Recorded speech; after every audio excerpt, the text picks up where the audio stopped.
Bonjour, je vais vous parler dans cette vidéo de l'air, de la qualité de l'air dans votre logement. La qualité de l'air dans votre logement peut effectivement vous affecter. On vous dit toujours qu'il faut aérer 10 minutes par heure. Mais on ne s'occupe pas de la température, on ne s'occupe pas s'il y a de la pollution à l'extérieur. Bref, c'est pas comme ça qu'on va avoir de l'air qui soit sain. Il existe un appareil, parce que effectivement le mieux c'est quand même de le tester avec un appareil. Il existe maintenant un appareil que je vous présente, qui se présente comme ça, et qui teste l'air. Vous voyez, il y a 1, 2, 3, 4, 5, 6 éléments qui sont testés de l'air de chez vous. Et cet appareil a une alarme, et s'il dépasse les taux, eh bien, il se met en alarme pour vous prévenir. Alors, qu'est-ce qu'on a testé? On a testé, tout d'abord, vous avez une alarme pour la fumée. Ça, maintenant, c'est devenu obligatoire. Et c'est très bien. Mais il y a aussi le monoxyde de carbone. Le monoxyde de carbone est sans odeur. Or, il peut arriver d'appareils que vous avez à la maison, si vous avez une chaudière ou quelque chose à combustion, vous pouvez avoir du monoxyde de carbone. Ou alors, vous pouvez avoir du monoxyde de carbone qui vient de la pollution extérieure. C'est-à-dire s'il y a une route, par exemple sur une route petite circulation, on peut avoir jusqu'à 10 ppm de monoxyde de carbone, partie par million, ou on peut avoir jusqu'à 20 ppm sur une autoroute. Donc chez vous, ce qu'il faut tester, c'est que le taux soit inférieur à 4 ppm, de manière à être sûr que vous êtes... alors là, c'est en rouge.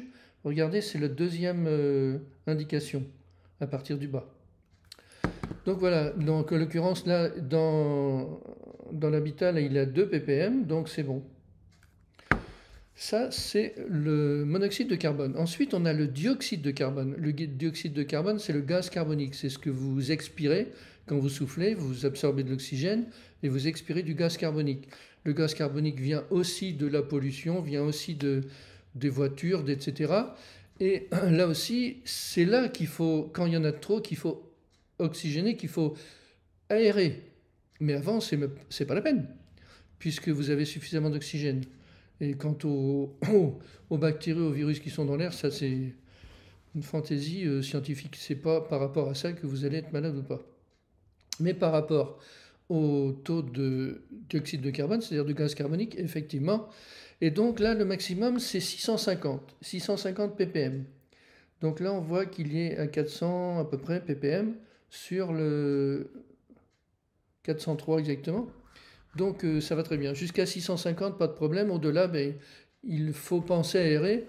Sauf quelquefois, c'est la pollution qui vient un nuage de pollution qui vient des voitures et qui monte le taux de gaz carbonique. Auquel cas, bien sûr, ça ne sert à rien d'aérer puisqu'on va le faire entrer plus qu'on va en faire sortir. Encore faut-il pouvoir le mesurer.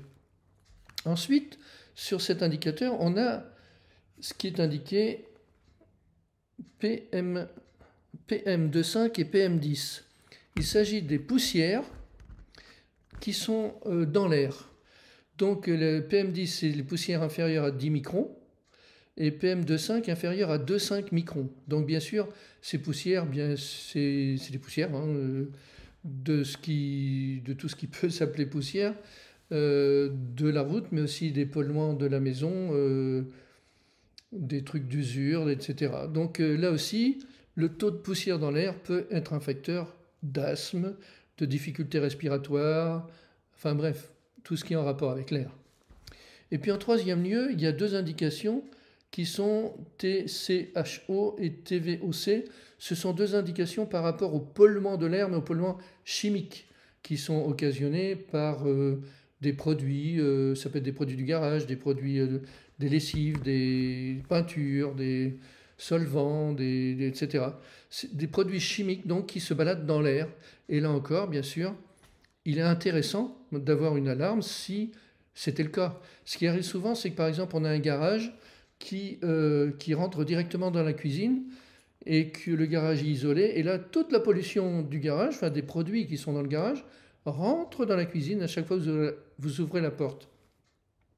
Ce n'est qu'un exemple, mais il peut y avoir d'autres choses auxquelles je ne pense pas précisément, qui sont des polluants et qui sont dans l'air et que vous pouvez respirer si vous n'avez pas d'alarme.